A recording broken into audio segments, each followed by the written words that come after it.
Hello and welcome to another Raggy's beer review. So today we're going over to Portsmouth to Staggeringly Good for one of their dinosaur themed beers. We in Nottingham have also got a dinosaur themed brewery called Neon Raptor. This is their post-impact porter, chocolate and hazelnut. So, says on the back, post-impact porter with chocolate and hazelnut, an easy drinking porter that's layered with indulgent chocolate and hazelnut additions that take this classic porter to another level. 100% unfined and all that, 5.4% ABV. So that's nice, not too heavy a ABV. Sometimes, you know, I mean, I like a big ABV, but sometimes I can just do with a smaller ABV so that I can actually just drink the beer and then carry on doing whatever I was going to do. Whereas a big ABV, you want to sleep afterwards. I normally do anyway.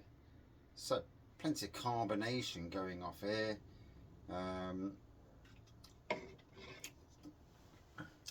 Nice tan head, black colour pour, neon black pour. These bloody flies.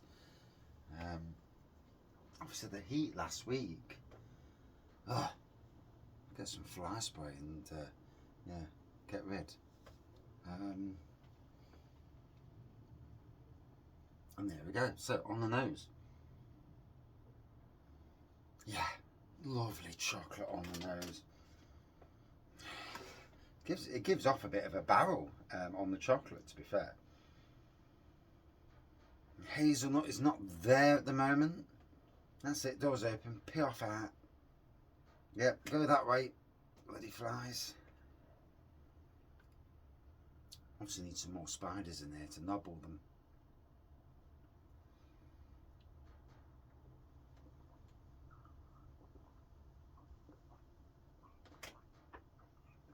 Oh,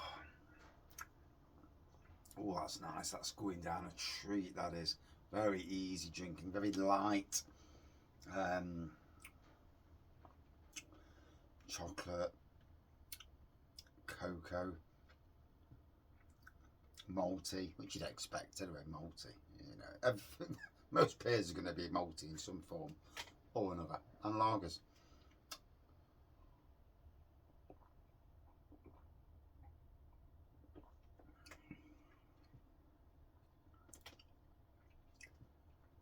Don't get much of the hazelnut at the moment though, I'll be honest.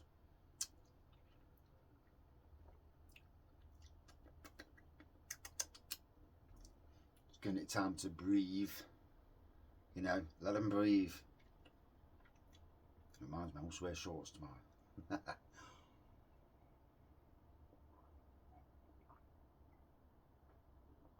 Oh, there's nothing better than after a day at work or a day wherever you've been doing whatever, and you come home and you just need a chill.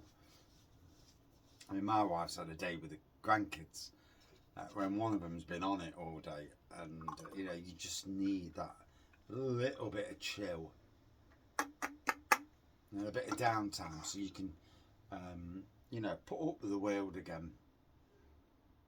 We used to have it every day on the Arboretum. You do an 8-hour day, and 8 hours was enough.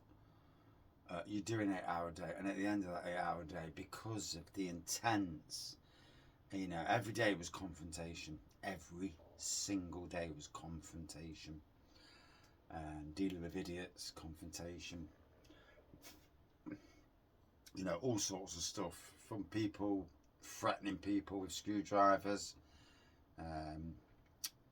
Although if the little idiot had threatened me with the screwdriver, he'd got a spade round his head.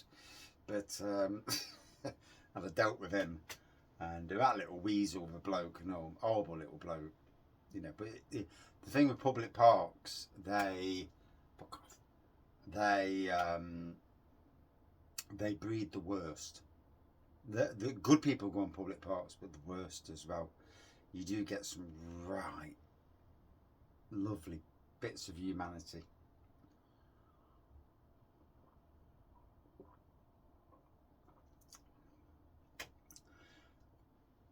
So I'm watering the dahlias one day. This is obviously quite a few years ago now. walking the Dahlias, and there's these two big blokes, 6'5", built like, and comes over to me and says, "Now have a drink of that water." I says, "Oh, it's pumped up from the pond. I don't give a shit." "Oh, okay." So anyway, drinks the water. I carries on walking. He sits on the grass, beer in hand, shouts over some obscenities towards these blokes of a different colour. And them blokes were big blokes themselves, and them blokes did not say anything. And it worked out that one of these blokes murdered somebody, and so it was very, very handy. And I reckon the blokes knew that, and that's why there was no kicking off.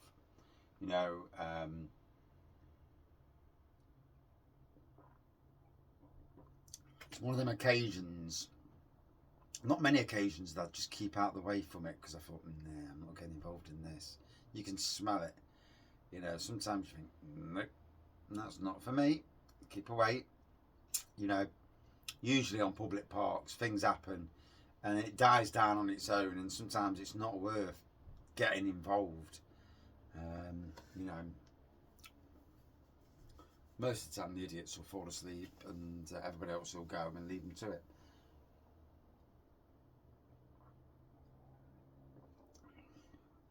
Oh, yeah. In some ways, I actually miss the fun element of parks. Some of the stuff we've seen over the years, and I miss, in some ways as well, talking to random people. We don't get that. Don't get that where I am, because you don't get people walking on the property. I have a property at work, so we don't get people coming up for just a random chit chat, because to be on site, you've either got to be coming round for a show around, or you've got to be there for an event, i.e. a wedding and whatnot. So yeah, we don't get that, and I miss that really. Sometimes that obviously, you've got your work to do, you've got to graft, but sometimes that bit of chit chat, helps the brain. Yeah, I think that's my problem. I think that's why beer reviews are so important to me, because it is sometimes my only, like today at work, I spoke to somebody for literally 2 minutes out of an 8-hour day, or an 8.5-hour day, to be fair. 2 minutes of conversation.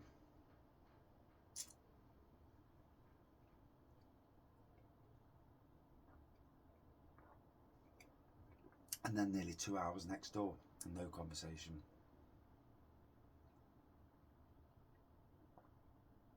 I mean, don't get me wrong, there's some people's conversations that can't be done with.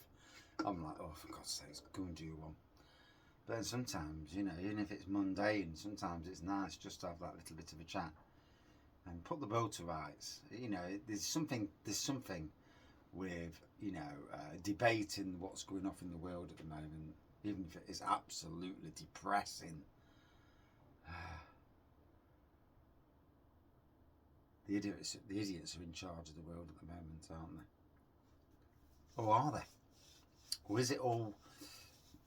Is it a plan by the world's main leaders to suck us into this belief that something's happening, and there's more to it than meets the eye? One never knows. All I do know, it's a nice beer.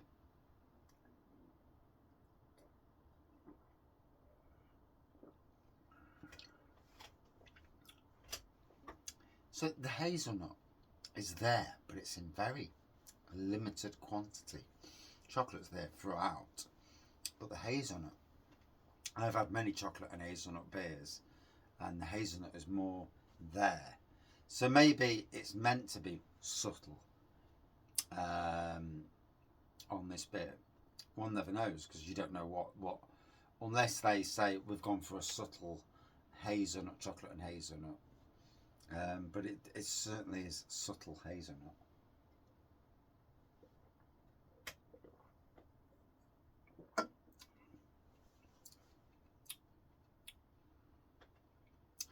So, would I drink it again? No, for me, once is enough. As it is with most beers. You know, I'm being absolutely brutally honest. There's not many beers that I'd want to drink again. Because I do so many beer reviews, you know, and half the time you can't get them anyway because a lot of breweries do not rebrew beers. A lot of them do one-offs and that's it. That's your bloody luck, you know. That's it. You're not getting them more. So if you like a beer, you've got to buy it once and then quickly go down and get. And if you like it, then you've got to go and buy a load because it's about the only chance you'll ever get of getting it. I've had this many times. Out of 5 for me.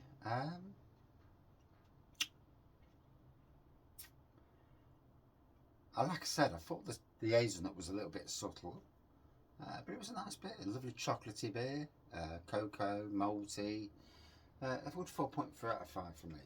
From Portsmouth based Staggeringly Good.